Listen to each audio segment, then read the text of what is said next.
In this chapter, we're going to discuss the basics of working with controllers, and this is probably one of the most important chapters within the course because we're going to discuss the basic configurations, annotations, and problems you're going to solve about 80% of the time with controllers. When working in Spring MVC, you'll remember that a controller is what handles the URLs. The dispatcher servlet receives the URLs and then forwards processing off to a controller method. In order to perform that processing of each request, we need to create controllers. We annotate a normal class with a controller annotation, and this is a stereotype annotation within Spring. We need to make sure that this controller gets picked up by component scanning. Within our dispatcher servlet context, we're going to specify the package of our controller, and when the IOC container starts up, it's going to create the controller as a bean and make it available for request processing.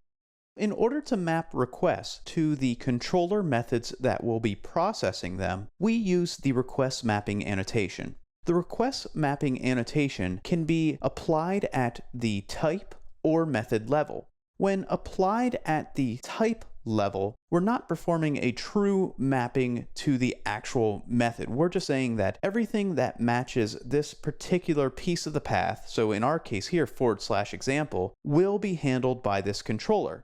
And then we provide further refinement of that mapping by supplying the request mapping annotation on our controller methods. Here we see /add being mapped to our add method. The request we have displayed on our slide for /example /add will be handled by the add method because it has the request mapping annotation for /add, and at the type level we are mapping /example. These methods are known as handler methods because they service the requests that are provided through the dispatcher servlet. Once we're able to map requests to our handler methods, we need to look at a way to share information between the controller and the view. And the way we do that is by using the model. There you see in our add method, we are supplying an argument of type model with the name model to that method. This is Spring MVC's approach to using the model to share information between the view and the controller. The model is basically a map. It takes key value pairs, and you see that in place when we're adding an attribute to the model. So those key value pairs, they're referred to as an attribute. And the neat thing about the model is since we're using the MVC annotation driven tag, each attribute in the model will be turned into an attribute within the request. And this allows us to access that attribute via JSP-EL or JSP expression language. Within our span tag, I'm using a small snippet of JSP-EL to refer to the message attribute that we had passed into the model within our controller.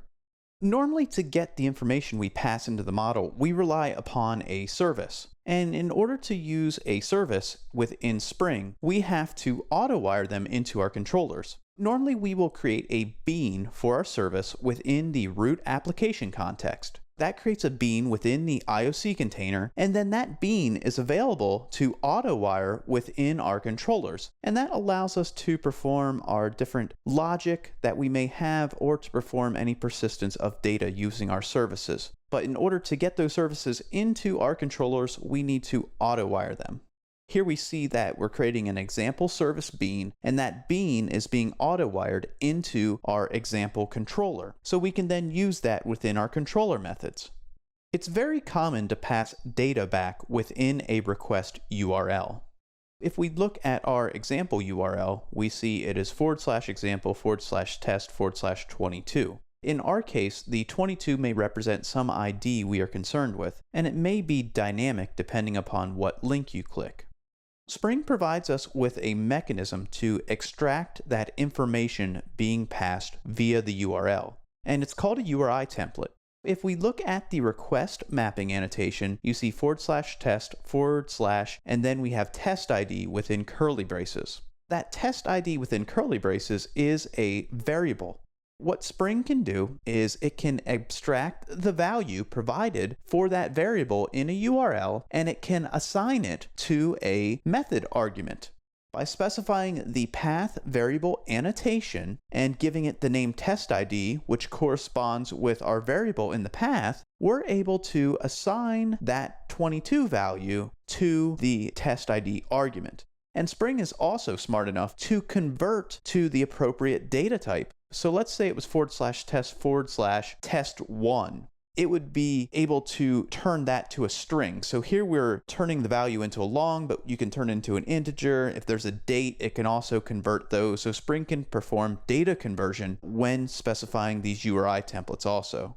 One thing you may have noticed is that we are just passing any old argument to these controller methods. Spring is very flexible about what you can pass into a controller. In fact, there's about a list of 30 different types of arguments you can pass into these controllers.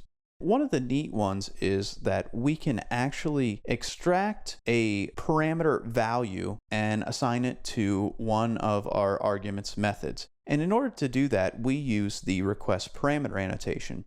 If you look at our request URL, we have a name value pair, which is one of our parameters, and the name is action and the value would be test.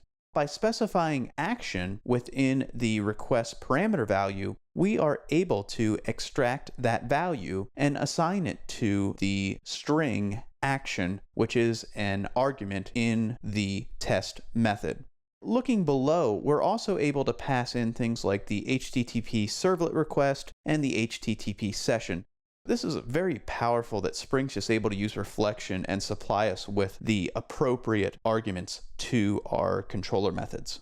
Finally, we'll discuss data binding within this chapter.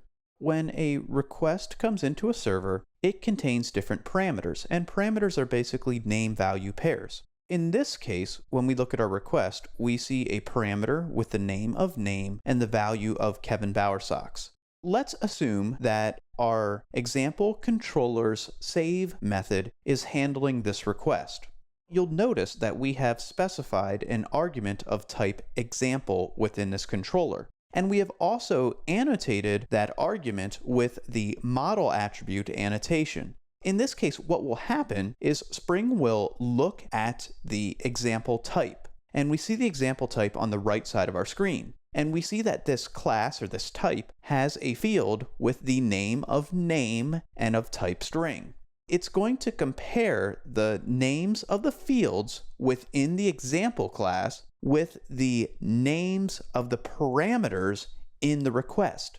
If it finds matches, it's going to take the value of the parameter and assign it to the field. In this case, the example argument would be passed into the save method with my name, Kevin Bowersox, so that's the value of our parameter, assigned to the name field within the example class.